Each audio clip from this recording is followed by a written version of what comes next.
Each week, American History TV's American Artifacts visits historic places. During the Civil War, Confederate President Jefferson Davis and his family lived in this mansion in Richmond, Virginia. The Davises needed a large room for a nursery because when they moved in, they had 3 young children. There was Maggie, who was 6, Jefferson Davis Jr., who was 4, and Joe, who was 2. And Mrs. Davis was pregnant when they moved in. She gave birth in December of 1861 upstairs.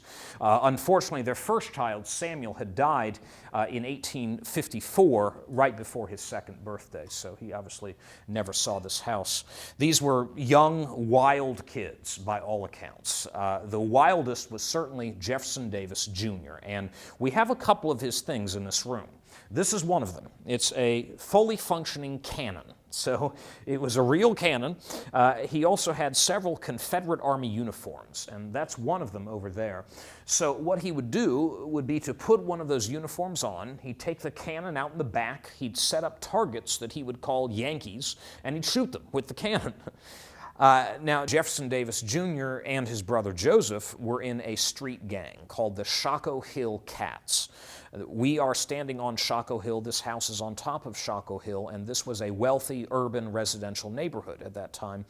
So these were the rich kids in this gang. Now, down the hill was a less wealthy urban residential neighborhood called Butchertown, and that was the home turf of the Butcher Cats, the arch enemies of the Hill Cats up here. So these 2 gangs would fight each other all the time.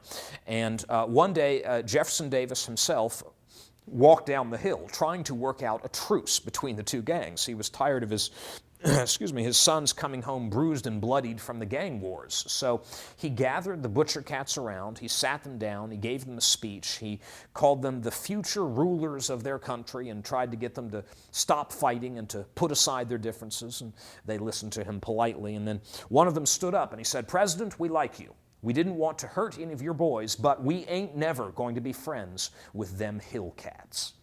So much for that. Davis turned around, walked back up the hill, and as his wife wrote later, like many a self-appointed peacemaker, he accomplished nothing except an exhausting walk. Wild kids. Unfortunately, though, the boys didn't live very long. Jefferson Davis Jr. died at 21 from yellow fever.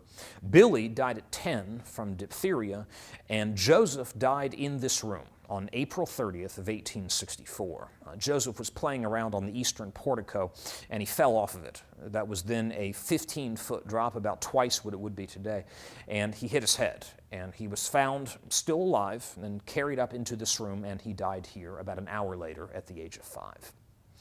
The 2 girls did a little bit better. Varina Ann lived to be 34. She at least survived her father, although not her mother. She died from complications from malaria. Maggie died at 54, so she was the only one to survive both parents, although just barely. She died in 1909, just 3 years after her mother's death. Maggie, however, was also the only one to get married and the only one to have children. This was a preview of American History TV's weekly half-hour series, American Artifacts. Tune in to C-SPAN 3 on Sunday at 8 a.m., 7 p.m., or 10 p.m. Eastern to see the entire program.